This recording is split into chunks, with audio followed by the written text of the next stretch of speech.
Too many of us feel broken, walking around feeling and thinking that we are less than because of our experiences.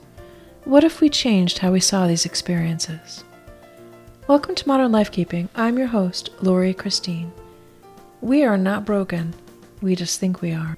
What if we stopped describing people, families, or relationships as broken? What if we stopped implying we or others need to be fixed? Labels like broken impact families, people, and relationships. It is oppressive and keeps many people stuck. People I work with often describe themselves as broken. They feel this way for various reasons. Some experienced abuse as a child. Others endured emotionally or physically abusive relationships. Some have buried a child or a spouse. Others just feel broken.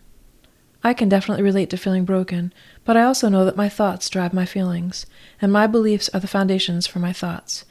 You can't be broken if you believe you are unbreakable. Being at your lowest moment does not make you broken. It makes you a human, ready to overcome what is bringing you down. Feeling this way is often the greatest motivator. Sometimes we need these hard lessons to give us the momentum we need to pursue the person we truly are. I choose to embrace beliefs that serve instead of sabotage me. I believe I am imperfectly perfect and perfectly imperfect. I believe you are too. I choose to believe that we are here to evolve, and that takes learning and development. With learning and development comes challenges and obstacles. The bigger the challenges and obstacles, the better, because it will yield the most profound results. Our culture has grown into one of competition and greed. It is inherent in all we do. Excessive consumption and waste surround us, along with disparity and poverty. We must learn to manage our ego in a whole new way. We are constantly judging, labeling, and internalizing information about ourselves as well as others. We have the power to screen which information we embrace and store and which information we release.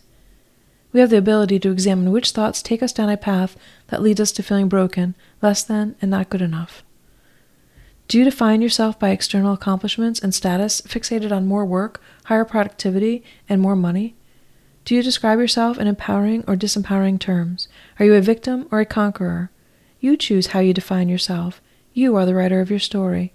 You also choose how you project your beliefs onto other people. Labeling homes, families, or people as broken says much more about your state of being than it does about anything else. Make it a habit to examine your thoughts. How does the reality you are facing align with your thoughts? What must you believe to have the thought you are examining? Does this belief feel expansive or limiting? If it feels expansive, embrace it. If it feels limiting, reach for a better feeling thought. If one doesn't come to mind immediately, set the intention to have one and then allow yourself to receive it. It will pop into your mind and feel like an aha moment. The most basic belief is that a child should not be abused. While I wholeheartedly agree with this belief, it does not match my reality. Reality is that children are abused. So how do we close the gap between our beliefs and our reality so that we don't feel or see others as broken? We can see that reality is what it is. Reality is that children are abused. Instead of seeing these children as broken, we can see them as the brave and courageous beings they are. They are swimming in the depth of human behaviors more than any one of us can ever know. They are learning tough lessons about how people love and how they handle stress. Instead of looking at them with pity or fear, we could choose to look at them with love. They are learning things that most of us don't ever want to know. They are the opposite of broken. People who can't imagine, have no idea, and don't want to know simply want others to think they are broken so that they can feel at ease with themselves. The idea that you are broken is an illusion created by the reaction of others and societal programming. We can choose to recognize that feeling broken is an opportunity to empower ourselves. If we were abused by a partner, we can choose to forgive our partner. This does not mean that we forget, or that we are broken. It means that we accept reality and move forward instead of remaining stuck in anger and or blame. Just because you feel like you're broken doesn't mean you're actually broken. That's an important distinction as well. When we see ourselves as broken because of an experience, we allow the experience to define our identity. Our constant need to label everything means we begin to identify as the label broken. We are not broken. We are becoming who we are most meant to be. Families and homes are not broken. They are experiencing. They are learning what they need to learn for their soul to grow. They are all on their own journey. One of the many reasons I remained in an abusive marriage was because I didn't want my children to come from a broken home.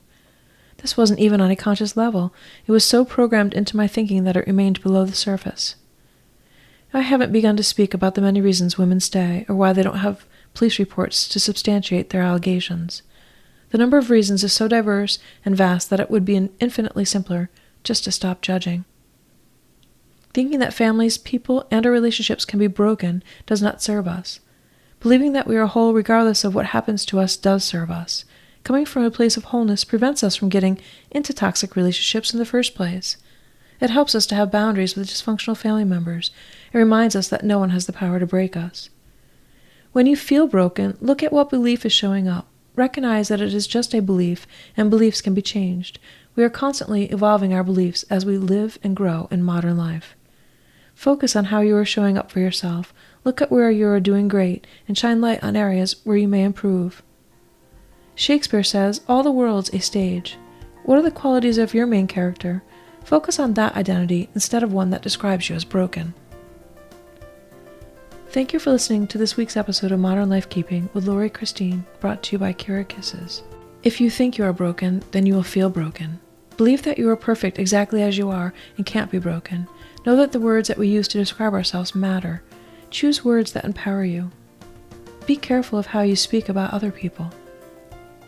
For more information on my individual and parenting support groups, retreats, and services, visit Kira, Keara, kisses.com. Thank you for listening. Until we meet again, keep wondering.